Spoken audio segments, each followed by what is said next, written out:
ओला company खुद कह रही है ये गाड़ी को बिल्कुल भी मत लो, क्योंकि ये है S1X 2 किलोवाट। जी हाँ, आपने बिल्कुल सही सुना, मत लो। इसकी जो प्राइस रखी गई है 79,999 रुपीज़ रखी गई है।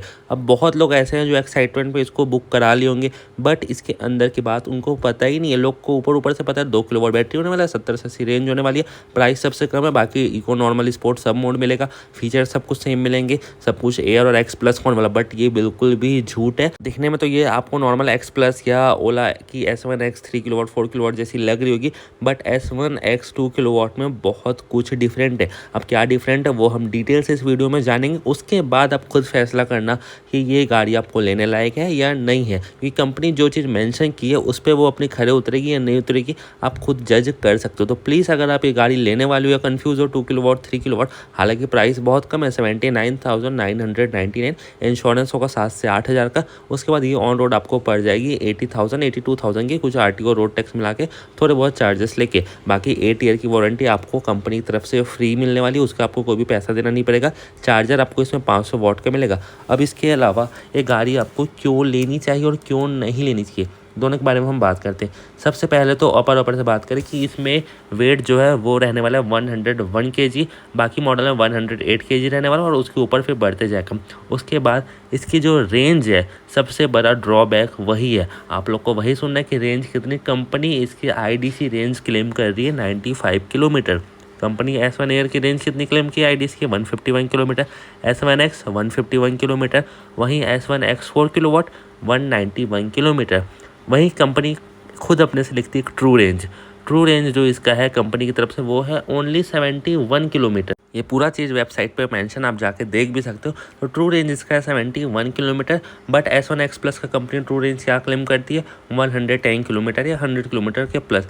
बट आप एक बार X प्लस के कस्टमर से रिव्यू लेना और पूछना कि ये नॉर्मल मोड में कितना चलती है, तो मैक्सिमम जवाब ये आएंगे। सबसे पहले तो चलाने ऊपर डिपेंड करता है, और 80 से 90 ये आराम से चल जाती है, बट 100 ये नहीं चलती है। बहुत ही कम लोग होंगे जिनकी चलती होगी। अब वो लोग कौन होंगे जो 30 से 40 के बीच ही चलाते हैं या 40 के अंडर जिनकी स्पीड रहती है और इको नॉर्मल मोड मिक्स करके यूज़ करते हैं। और हालांकि आपकी बैटरी डाउन होगी तो उसके बाद ऑटोमेटिक इको मोड लग जाएगा 15 से 18% के बीच में, तो वो चीज़ मैटर नहीं करती है। बट नॉर्मल मोड में और 15% ऐड करके ये जो गाड़ी चलेगी टोटल वो चलने वाली है 71 किलोमीटर, ऐसा कंपनी कह रही है।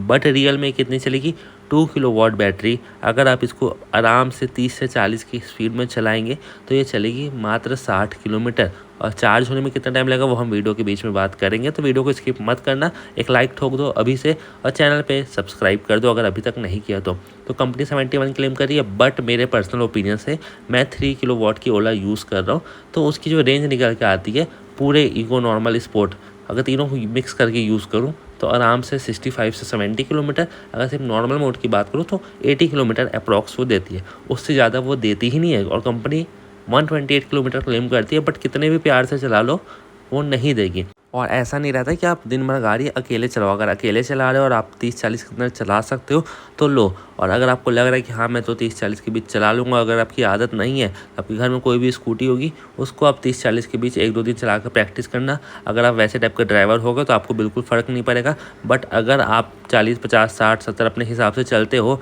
कि जब पिकअप की ज़रूरत है तब तेज़ कर दिया, जब रोड खाली तब तेज़ कर दिया, तो उस हिसाब से गाड़ी आपकी एक्चुअल रेंज 45 से 50 किलोमीटर देगी। हाँ, सुनने में आपको बहुत बुरा लगेगा कि 40 से 45 किलोमीटर या 50 किलोमीटर, ये कौन सी बात है। और जो इसका स्पोर्ट मोड में जो रेंज है वो कंपनी खुद क्लेम कर रही है 50 किलोमीटर, और इसकी टॉप स्पीड कितनी है 85 किलोमीटर, और बाकी मॉडल के 90 किलोमीटर। तो 5 किलोमीटर का फ़र्क है बस टॉप स्पीड में, और पीक पावर मोटर में थोड़ा सा बस डिफरेंट है। और ये 0 to 40 4.1 सेकंड में जाएगी और बाकी 3.3 सेकंड में जाएगा।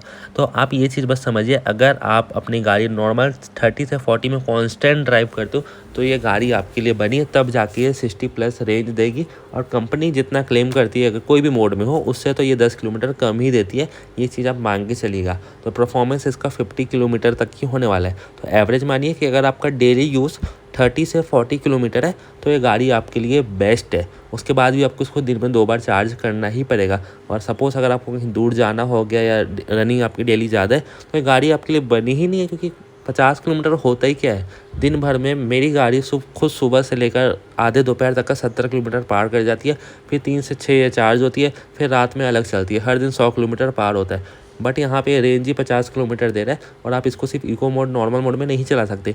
अगर एक ही मोड में आप ज़्यादातर गाड़ी चलाओगे तो ख़राब होने के चांसेस बढ़ जाते हैं। तो आप पूरा कॉन्स्टेंट इको मोड में 1 महीना 2 महीना नहीं चला सकते, आपको तीनों मोड मिक्स करके चलाना ज़रूरी है और आपको फन भी नहीं आएगा क्योंकि इको मोड में पिकअप बहुत ज़्यादा डाउन हो जाएगा। दूसरी बात, आप हमेशा गाड़ी अकेले नहीं चलाओगे, आपके पीछे कोई ना कोई बैठेगा और बैठने से वेट का भी इम्पैक्ट पड़ेगा। मैक्सिमम एवरेज इंसान का वेट कितना होगा, 50 से 60 kg, तो उस हिसाब से इसका रेंज भी ड्रॉप होगा और हालांकि होता भी है।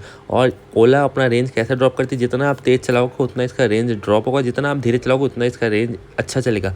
तो 70 के अंदर ही मिलने वाला है आपको, बट एवरेज आपको अगर आप ठीक ठाक भी चलाते हो 50 60 40 सब मिक्स करके तो भी ये आपको 45 50 55 किलोमीटर तक का रेंज देगा। तो अगर आपका डेली रनिंग इसके अंदर है तो ही आप लीजिए, या स्कूल जाने के लिए या कोचिंग जाने के लिए या आपको ऑफिस आसपास है 10-15 किलोमीटर के अंदर तो ठीक है कि एक बार ऑफिस जाओ फिर घर आ जाओ फिर चार्ज लगा दो, उससे ज़्यादा हमको जाना नहीं है। मार्केट भी हमारा 15 किलोमीटर के अंदर पड़ जाएगा, जाओ आओ 30 किलोमीटर हुआ फिर चार्ज लगा दो। बट अगर आप घूमने वाले इंसान है या आपका ऑफिस ही बहुत दूर है, आपको अप एंड डाउन करना है तो गाड़ी प्लीज़ मत लो। 10,000 का बस्ता वाले 7999 के बाद 8999 में आपको एक्स मिल जाएगा 3 किलोवाट, आप उसकी तरफ शिफ्ट करो, उसकी रेंज आपको करीबन 90-100 तो आराम से देखने को मिल जाएगी। तो इसलिए बोल रहा हूँ कि अगर आप ये और उसमें कंपेयर करोगे तो वही बेस्ट है। ये गाड़ी अब किसके लिए बनी हो उसके बारे में हम बात करते हैं। प्लीज़ यार वीडियो को लाइक कर देना और चैनल पर नहीं हो तो सब्सक्राइब कर देना, बिल्कुल भी फ्री है। रिक्वेस्ट कर रहा हूँ कि सब्सक्राइब कर दो और लाइक जितना करोगे उतना मुझे अच्छा लगेगा और हो सके तो अपने लव्ड वन के साथ शेयर जरूर करना जो भी ये गाड़ी को बुक कराने वाले थे। तो अब बात करते हैं बाकी सब चीज़ में सब कुछ सेम मिलने वाला है। फ्रंट में आपको ट्विन सस्पेंशन मिलेगा, पीछे में भी आपको डुअल मोनोशॉक सस्पेंशन देखने को मिल जाएगा, हब मोटर देखने को मिल जाएगा और साथ ही में पूरी बॉडी आपकी एयर वाली और S1X प्लस वाली ही दी गई है। मीटर आपका कैसा रहने वाला है, मीटर आपका नॉर्मल रहेगा, कोई भी आपको उसमें एडिशनल फीचर और ब्लूटूथ की कनेक्टिविटी देखने को नहीं मिलेगा। बॉडी भी आपको ट्विन कलर में आएगा, 7 कलर ऑप्शन देखने को मिलेंगे। बाकी आप ओला की पूरी वीडियो चेक कर सकते हो, उसमें कलर ऑप्शन के बारे में बताया गया है। गाड़ी ओवरऑल देखा जाए तो प्राइस के हिसाब से बहुत बेस्ट है और इसमें कंपनी बता रही है कि 8,000 की सब्सिडी मिलेगी, बट ये फिर झूठ है। इसमें आपको सब्सिडी मात्र 5 से 6,000 मिल जाए, वही बहुत बड़ी बात है। मैंने 1.5 लाख की गाड़ी ली और मुझे 8,000 सब्सिडी मिल रही है। तो आप सोच सकते हैं कि गाड़ी खुद 80,000 की है तो इसमें स्टेट सब्सिडी कितनी मिलेगी आपको। तो बोलने बस का शुरू में आपको बोला जाएगा और सब्सिडी आने में मेरे स्टेट में अभी तक नहीं आया, 12 मंथ हो गया, वो भी अभी अप्रूव्ड जाके अभी हुआ 2 दिन पहले। अब आएगा तो वो मैं एक वीडियो बना दूंगा। तो इतना जब डिले हो सकता था आप विश्वास नहीं कर सकते। तो सब्सिडी को अभी साइड में रखे। अगर आपका डेली रनिंग बहुत कम है और अगर आप 2-3 दिन में गाड़ी यूज़ करते हो और डेली यूज़र नहीं हो तो आपके लिए बेस्ट है। बाकी गाड़ी मत लेना वरना पछताओगे, उसके बाद इसको एक्सचेंज भी नहीं कर सकते और वापस से नई बैटरी डालोगे 3 किलोवाट की तो 17,000-6,000 फिर देना पड़ेगा। तो कोई सेंस नहीं है, एकदम कम चलाना है, हफ्ते में बहुत लिमिटेड चलाना तो ही ये गाड़ी बनी है, वरना ये गाड़ी को आप मत लो। इवन आपने 3 किलोवाट यूज़र को भी सुना होगा काश 4 किलोवाट आती, तो अगर आपका बजट अच्छा है तो 4 किलोवाट की तरफ आप जा सकते हो। अब इसका मीटर कैसा होगा, इसमें सिस्टम कैसा होगा, तो सबसे पहले तो राइट हैंड में आपको देखने को मिलेगा पावर बटन। इको मोड के लिए अपवर्ड टैप करना पड़ेगा और स्पोर्ट मोड के लिए डाउनवर्ड। उसके बाद आपको एक ब्रेक दबा के पावर बटन ऑन करोगे, की डालनी पड़ेगी क्योंकि ये की सिस्टम के साथ आने वाली है। जी हाँ, इसमें आपको फिजिकल की देखने को मिलेगी और मीटर में आप टच स्क्रीन नहीं है ना ही ब्लूटूथ कनेक्टिविटी है, तो आप कुछ भी टच इसमें नहीं कर सकते। एक बार और अच्छे से समझते हैं। राइट हैंडल बार में आपको पावर बटन मिलेगा, अगर आप उसको अपवर्ड एंड डाउनवर्ड पुश करते हो तो इको और स्पोर्ट मोड ऑन होगा।